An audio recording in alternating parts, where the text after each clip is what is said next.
اینو بپذیر که با هر کسی نمیتونی حرف بزنی. آدمای کمی هستن که تو میتونی رفیق صداشون کنی و از سمت اونا رفاقت رو احساس کنی. پس اینو یادت باشه، هر کسی رفیق تو نیست.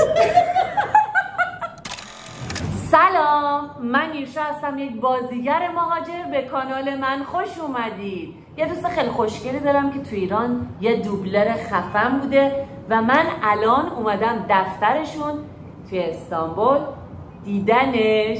اینه خودتو نشون بده. سلام، عشقم اومده پیشم، کلی خوشحالم کرده. بعد از یه سال و اندی من شطرنجی میکنم، تو جام انداختمش. افتخار اومده پیشم. امروز اومدی دفتر آیسن و انقدر من طولانی مدت بود ندیده بودمش و شرمنده شدم. البته من شرمنده نشدم، این شرمنده شده چون خونه ما نیومده. درسته؟ معمولا یه نفر ازدواج میکنه میرن میبیننش دیگه. نیومد منو ببینه، الان انقدر خجالت کشید رفت اون طرف. دیدی؟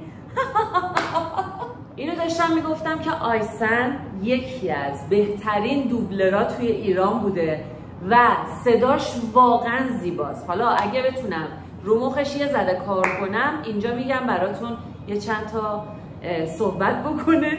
الان میام برات کامنت میزنن که چه کاری دوبله کرده، کجا دوبلر بوده، احیانا کاری بوده. آیسن برید پیدا کنید. بگردید یکی از درجه یک ترین بازیگره که تو کل عمرتون میتونید دیده باشید. خلاصه با ما همراه باشید در ادامه. بریم ویو اینجا رو بهتون نشون بدم.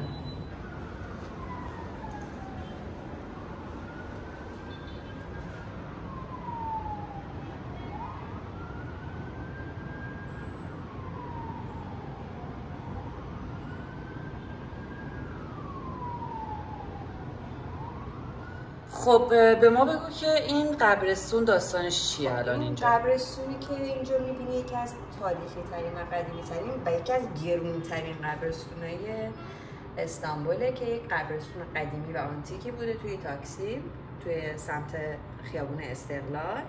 همه رو برداشتن آوردن اینجا و هر پارت این اگه رو نقشه رو گوگل مپ نگاه کنی مربوط به یک فرقه خاصیه. اون سمت مال یهودیایی ایتالیاییه، این سمت فکر کنم مال پروتستاناست، مسیحیاست. آره اینجا دوباره اون دو تا شاخه بندی دیگه داره، اونو باید از روی نقشه نگاه کرد. اون طرف هم که مزارای ارمنیاست، دقیقاً روبروی مرکز خرید جواهر. شاید خیلی ها ندونن که اینجا یه همچون فضایی داره و بسیار بسیار گرونه. بچه ها، آیسن توی ترکیه درس خونده، یعنی دانشگاه رفته و مدرک فوق لیسانس تئاتر از یکی از بهترین دانشگاه‌های ترکیه رو داره که ما امروز ازش میخوایم درباره دانشگاه‌های ترکیه به شما اطلاعات بده و شما رو آگاه کنه. خانم دکتر اومدن. دکتر نشد بشید، دانشگاهمون رو تعطیل کردن. عزیزم سلام به همتون. میخوایم بدونین که دانشگاه اینجا چه خبره؟ هیچ خبری نیست. اصلا گول نخورید. نیاین گول نزن. نیاین. اگه زبان ترکی بلد نیست بیاین. اگه زبان ترکی بلدید و زبان انگلیسی بلدید، چون دانشگاه تو ترکیه دو دستن، یکی دانشگاه دولتی، یکی دانشگاه خصوصی. خیلی از دانشگاه خصوصی توی ترکیه هستن که تدریس به زبان انگلیسی هستش و اصلا شاید خیلی هاشون با شرط معدل باشه و اصلا شما نیاز نداشته باشین وارد امتحانات ورودی دانشگاه بشید. ولی اکثر دانشگاه‌های دولتی امتحان ورودی دارن که البته اونها هم یک شرایط ویژه دارن. از اونجا که شما خارجی هستین، گل سرسبد هستین، باید از جیب مبارک پرداخت بکنید. یک اصطلاحاً اینجا بهش میگن کنتنژان یا یک ظرفیت خاصی دارن که فقط مخصوص خارجی هاست و میان و به راحتی میتونن از طریق اون ظرفیت مخصوص وارد شن. چقدر باید پرداخت کنن؟ خیلی خیلی زیاد. نه شوخی کردم. عرضم به حضورتون که اون زمانایی که ما دانشجو بودیم شرایط مثل الان نبود. خب طبیعتا نرخ‌ها و قیمت‌های دانشگاه‌ها خیلی مناسب‌تر بود. الان با توجه به تورم خیلی رو به افزایشی که توی ترکیه هم داره لحاظ میشه و از اونجایی که یکی از راه‌های کسب درآمد در ترکیه صنعت توریستشون هست و یکی از این صنعت‌های توریستی هست صنعت توریست آموزشی است که خارجی هایی که تمایل دارن که اینجا تحصیل کنن رو جذب میکنن میارن اینجا. خب به طبع میارن که مجانی نمیشه که پول اساسی باید ازشون بگیریم. نسبت به رشته تحصیلی، نسبت به دوره تحصیل، نسبت به نوع دانشگاه، اینکه چند زبانه هست، به چه صورتی تدریس میشه، شرایط ورودش چجوریه، اصطلاحاً پولیه یا امتحانیه.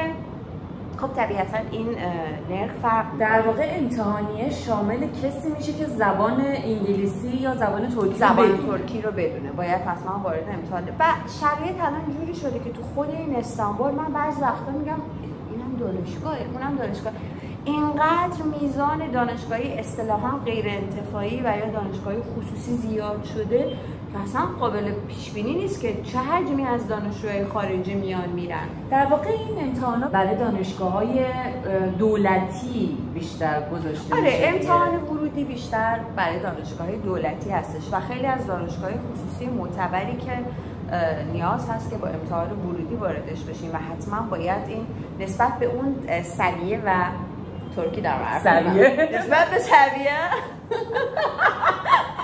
نسبت به اون درجه‌ای که اون دانشگاه داره و ریتی که داره اون دانشگاه، خب این شرایط فرق داره.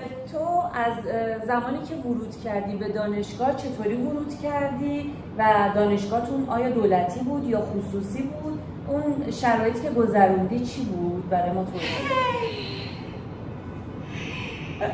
در زمانهای قدیم حدود 12 سال پیش من طبق یک توطئه‌ای به دانشگاه ترکیه راه پیدا کردم. توطئه چی بود؟ ما داشتیم کارمون رو می‌کردیم، می‌رفتیم استودیومون رو می‌اومدیم به کارمون رو می‌کردیم تا اینکه مامانم با پسر خالم که چند سال قبل اومده بود اینجا بر دانشگاه کوجایلی شهر ایزمیت اطراف استانبول داشت مهندسی نقشه کشی می‌خوند. اینو با هم دیگه دست به یکی کردن. اون زمان‌ها من خب رشته تحصیلیم در ایران تئاتر بود، کارگردانی تئاتر خونده بودم و قطعاً دوست داشتم رشته خودم رو ادامه بدم. یه ارق خاصی هم نسبت به ترکیه داشتم، همیشه اون حس علاقه به ترکیه در من بود. اگه اصلا دوست ندارین ترکیه رو یا این فرهنگ براتون سخت و بیگانه است، به نظر من بازم توصیه میکنم نیارین. و از اونجایی که به رشته‌ام علاقه داشتم، توی این رشته به طبع یه جوری سرچ رو بررسی کرده بودم که کدوم دانشگاه‌ها خوبن، کدوم دانشگاه‌ها واقعا از لحاظ علمی بار علمی خیلی بالایی دارن. یکی از این دانشگاه آنکارا بود. دانشگاه آنکارا هم یک دانشگاه دولتیه. اون زمان سال 2011 که ما وارد امتحان ورودی شدیم، 2 تا امتحان ورودی دادم. یکی امتحان ورودی معمولی که ورودی کنکوره برای رشته‌ها و مقطع کارشناسی ارشد. به چه زبانی؟ به زبان ترکی.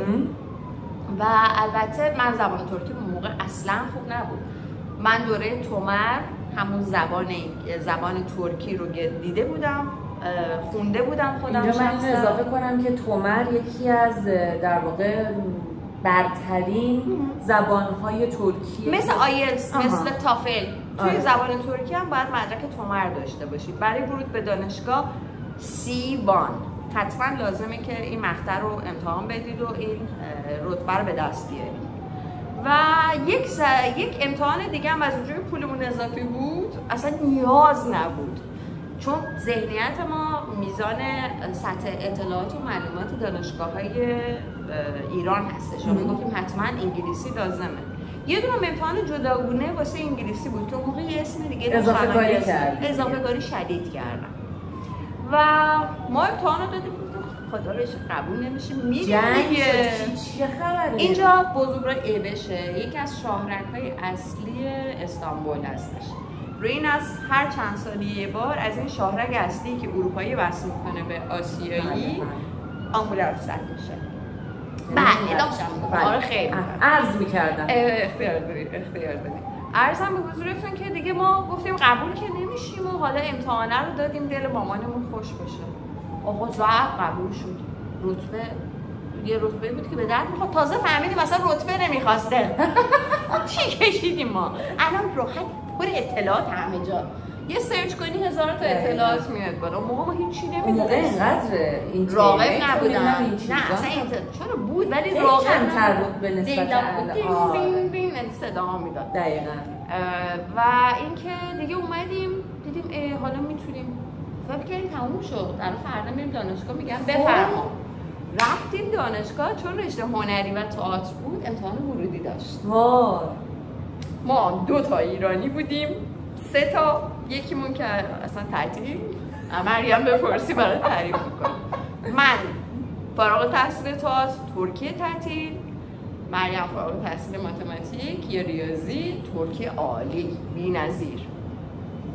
بعد 2 تا رشته هم می‌خواستن، یکی رشته کارگردانی، یکی رشته دراماتورگی یا همون یکی رو این میگیره یکی رو. آره گفتیم حل دیگه، یکی من نمیگیره یکی اون. همون اول بسم الله دیدیم اصلا این شوخی بردار نیست. ما اومدیم 2 روز امتحان بدیم برگردیم، یه دونه تیشرت یه دونه شلوار، هیچی دیگه نداریم. دیدیم که همون ثانیه اول گربه رو دم هجله کشتن. گفتم اصلا غیر ممکنه، شما خارجی مگه میتونیم بیاید دراماتورگی بخونید؟ تموم. دیدیم یه رشته از 3 نفر دیگه همدیگر اینجوری نگاه میکنیم کدومتون رو سرتون رو بکنیم زیرا. خلاصه در نهایت برای اینکه وارد بشیم مصاحبه انجام شد با همون، آزمون نوشتاری و گفتاری با همون انجام شد. اصلا آسون نبود. الان شرایط خیلی مساعدتره، خیلی بهتره، خیلی از دانشگاه‌ها بیشتر شده، دانشگاه‌های اونجوری دولتی همچنان همون شرایطو دارم، ولی میگم به خاطر اینکه سیاست‌های ترکیه به خاطر تورمی که تو این کشور هست رفته سمت جذب توریست. حالا این توریست شاخه‌های مختلف داره. توریست سلامت هست که میان اینجا، کلینیکای زیبایی و سلامتی هستش، مخصوصا کلینیکای خیلی مهمی توی قضیه کلیه هست اینجا. بسیار ترکیه قوی هست تو این قضیه و از کل دنیا و اروپا میان. یکی از این شاخه‌های توریستی هم که میخوان جذب کنن توریست آموزشیه، واسه همین بستر رو راحت‌تر و بهتر کردن، ولی گرون‌تر شده. بله. شرایط ورود من به دانشگاه اینجوری بود، اصلا آسون نبود. با اون سطح ترکی که من داشتم بسیار بسیار سخت گذشت. سختم درس خوندی دیگه، چون تا بخوای اونا رو به زبان، یعنی من خاطره دارم از مریم بپرسی، اونم تایید میکنه، 12 روز دوره امتحانه ما شاید به جرئت ما 5 ساعت 6 ساعت بخوابیم. یعنی اگه یک شهروند ترکی کتاب فلسفه تو زبان خودمون هم سخته، یک کتاب فلسفه رو 2 بار میخوندی میخوابی، ما باید 10 بار از چند روز قبل شروع کردیم. میدونی میخوام به کجا برسم؟ میخوام به این برسم که و بازار کار چیزی که خوندین چقدر ترکیه کم بوده. هم تو هم مریم جفتشون یعنی به شدت انسانهای باهوش، مستعد، ولی مثلا نه واقعا میگم، ولی مثلا این همه درس خوندین، این همه با سختی، خب تو فوق لیسانس کارگردانی، مریم هم همینطور، ولی هر دو حالا مثلا مریم یه چند تا اجرا و اینا داره انجام داده و یا داره به سختی، تو اصلا مجبور شدی که فیلد کاریت اصلا تغییر پیدا کرد. من قضیه کاریم اتفاقا برای من خوب بود، ولی این نشد گرفته از دانشگاه نبود، چون من رشته کاریم توی ایران دوبلاژ بود و مسلط به زبان هستم، حداقل 3 تا زبان رو به خوبی بلد هستم. من 6 سال 5 سال تا 6 سال توی آنکارا دوبلاژ کردم. بله. تو رشته تحصیلی نه، تو رشته کاری خودم کاری که از ایران در واقع با خودت اونم پیشینه‌اش از ایران داشتم. و یه جایی به بعد دیدم علم بهتر از یا ثروت، یا کاری که دوست داری، دیدم ثروت بهتر. ثروت رو مثلا این دوباره برمیگردم ثروت اندوزی میکنه بعد میره در راستای اون چیزی که دوست داره. کنه خیلی خوبه آدم ثروت جمع کنه، قشنگ بزنه به تئاتر، قشنگ مفلس شه برگرده دوباره. اینو بهم بگو که به دوستان بگو که آیا دانشگاه‌های اینجا مثلا همشون خوابگاه دارن، همشون شرایط اینجوری چه مدلیه؟ خوابگاه یکی از مهمترین مسائلی هستش که باید یه دانشجو رو مد نظر داشته باشه. یعنی شما میایین دانشگاه ثبت نام میکنین یا قبول میشین تمام شد رفت نیست. اصل اینه که شما باید یه اقامتگاهی داشته باشین که با امنیت تمام، مثلا کسایی که تازه وارد هستن و زبانشون هم اونقدر خوب نیست، باید یه جای امن و سیفی باشه که شما امنیتتون تامین بشه که بتونین بشینین درس بخونین. بحث خوابگاه دو نوع خوابگاه داریم. یکی خوابگاه دولتیه که باید از قبل ثبت نام بشه و هیچ فرقی بین شما و یک شهروند ترک نیستش، یعنی نسبت به موقعیت و شرایطی که باشه. ما خودمون 1.5 سال تو خوابگاه دولتی موندیم و شرایطمون با همه یکی بود و هیچ چون دانشجو شدی دیگه تمام شده. ولی الان به خاطر اینکه میزان زیادی دانشگاه‌ها و حجم بالای درخواست برای اومدن و تحصیل کردن در ترکیه، قطعا تمام خوابگاه‌های دولتی پاسخگوی این حجم از طلب نیستش. بر همین خوابگاه‌های خصوصی اومدن اینجا پول میاد کارساز میشه. یعنی اگر فکر میکنید که تا 1 سال 2 سال واقعا این که بخواین بیاین اینجا هم دانشجو باشین هم کار کنین اصلا امکان پذیر نیستش، مگه اینکه قاچاقی کار کنین، اونم هزاران یک دردسر داره، مخصوصا با قیمتایی که الان هست. یعنی الان اصلا شرایط جوری که شما دانشجو هم شده باشین، فارغ التحصیل هم شده باشین، کارم کرده باشین، یه تاکسی بخریم شبا روش کار کنیم یه شب در میون. الان مثلا من اینجا دارم میبینم آدما مثل ایران مثلا بازنشسته شده داره یه کار دیگه میکنه. اینقدر سنگینه هزینه. ما از سال 2011 اینجاییم، تقریبا حدود 12 سال شده که من دارم تو این کشور زندگی میکنم، شهروند این کشور هستم. سال 2012 2013 که ما می اومدیم توی خیابون میدیدیم چه خوب از سر کار اومدن نشستن توی قهوه خونه و کافه دارن بازی میکنن و دارن چای و قهوه می‌نوشن.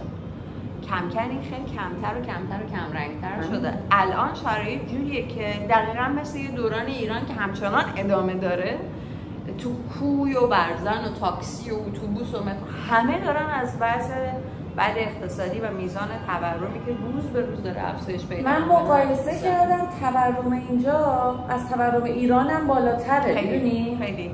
یعنی اگر تصور شما از دوست و پسرخاله و خاله و فامیل که پرسیدین اینه که ترکیه خیلی خوبه، نزدیک، ارزونم هست، فرهنگشون هم اوکی، دلتنگم نیستیم، اینو مد نظرتون باشه. ما که سالیان سال اینجا داریم زندگی میکنیم خودمون تو شوکیم. بسیار تغییر کرده، شرایط اصلا مثل قبل نیست. شما اگر یک کاری که بدونید اینجا بازار داره و میتونید روی اون شغل کار پیدا کنید، اگر امکان مالی و تامین مالی حداقل تا 1-2 سال ساپورت ندارید، اگر زبان انگلیسی و یا زبان ترکی نمیدونید که زبان ترکی اینجا الزام‌تر هستش، همینجوری پا نشید بیاد. یعنی شرایط رو بستر اول آماده کنید، مطمئن بشید، بعداً بیاید.